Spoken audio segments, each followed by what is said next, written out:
Yo, this episode was a Ross Clot good one. Um, I confirmed my suspicion all along that Yakone had something to do with Tarlock. I mean, they do kind of look alike, they do kind of favor each other. But to think that'd be his father, a little part of me thought so. But man, that caught me off guard. That was a good episode. Did you see Aang get down? Aang got down in that episode. You know, after the trial, and he tried to escape and chased him. That's the way that used a little bit of wind bending there, stuff like that, which is his main form of bending. Um, yeah, I like how he took away um, Yakone's power like that. That was pretty freaking awesome. You know, which they've been showing from get go anyway. But how that even came about was what I found a little amazing. Um, and I was right. Yakone was not working with Amon in the least bit. Yakone, not Yakone, Amon, I'm sorry. Scratch that. Amon wasn't working with Tarlock in the least bit. Tarlock was working independently of Amon. He had his own agenda going. He wanted to rule public city through use of, political means. Um, maybe he was using his blood bending the same way Yakone was using his blood bending on the low, just fucking up people. Maybe, it could be either that, or maybe he just, got his hand forced that one time and just wound up using it, and it happened to be on Korra, the Avatar. Um, that was cool. I felt like they couldn't have got as far as they got this episode without Lin. They couldn't do jack without Lin. Lin was getting down in this episode. Let's see. A lot of interesting things this episode. Asami, like I'm predicting, is going to pull some kind of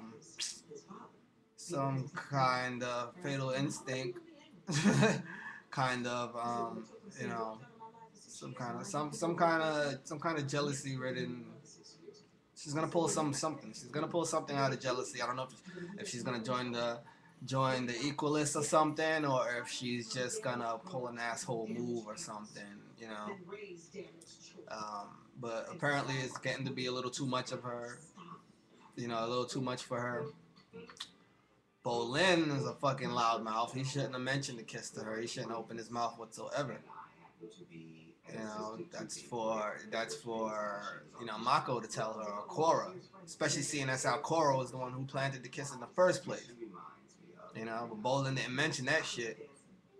Well, he couldn't have mentioned it, I guess, because he came like mid kiss, I guess, is when he saw that. So you know, so that's another interesting thing. What caught me was the season finale, and they're gonna show. I'm glad this is season finale as opposed to series finale. I don't know if y'all caught that, but the season finale and stuff like that, shit is gonna hit the fan, and I think that Korra is going to. My prediction. I think Korra is going to learn wind bending during this hour-long season finale coming up. Probably at the last minute, probably as she's getting her ass kicked. That's usually how it goes. Um, I think that Amon is finally gonna see his mask. They're probably gonna fight, and he's probably gonna get his mask knocked off or something. You know. At this point, I don't think she could beat him without learning wind bending, because right now he's like a powerhouse. The man literally resisted the blood bending that was coming from Tarlock. Like he resisted it. It looked like it affected him, but he just kind of walked through it. He just kept kind of powering through it. You know, either he just has really strong willpower, or maybe by some kind of stretch he may have been related to Tarlock. I guess I don't know. Maybe that's a major stretch though. Maybe, he could be related to Tarlock, Yakone, and such, but that's probably how he's able to resist bloodbending. Or he could just be like another freak of nature, like what they made it out to be during the trial. How there's just those people that come along every once in a while who are just different. You know, Case in point, Yakone and Tarlock. How they able to bloodbend without full moon, without the use of a full moon whatsoever. Um, yeah, it was an awesome episode as always. I give it 4 stars. 4 out of 5, by the way. So that's pretty damn high. So yeah, you let me know what you guys think, especially about the season finale coming up. That looks like it's gonna be Hiroshima and shit.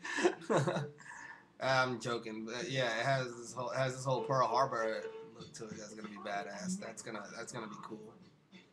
Um, yeah, Tarlock's a dirty liar. We know that. It was cool that his old lady assistant finally stepped forward and told what the fuck happened, and exposed him for the liar he is. I was banking on that because I remember last episode that she was there before they had to fight, and she was dismissed. She had to witness something because it happened so fast. She couldn't have got out the building in time. That she had to witness that battle happen. Now, I don't know if she saw the bloodbending part because it seemed like this episode that when she was recalling what happened between those two, that she only, like, physically witnessed when Korra was getting put into the vehicle. So, I don't know if she saw the bloodbending part, but, if so, then, Lynn and the rest of the crew. Well, actually, no, they wouldn't have been prepared for that. There's nothing they can do. There's nothing you can do against a bloodbender. Unless you're like Amon, who's just fucking diesel as fuck, who just physically resists it somehow.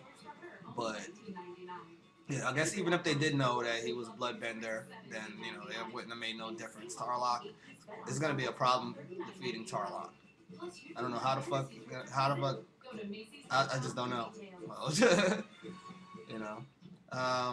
But Tarlock's already dealt with because they took his bending away. Amon took his bending away like it wasn't shit at all, so he's not a problem anymore. But maybe he'll reveal something to Korra or the rest of the Avatar group.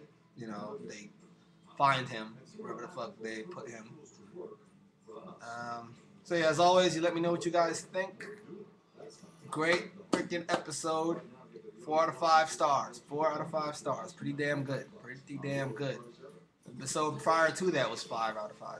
So I mean, but yeah, as always, you guys let me know. Let me know what you guys think and all. And as sexy as Asami is,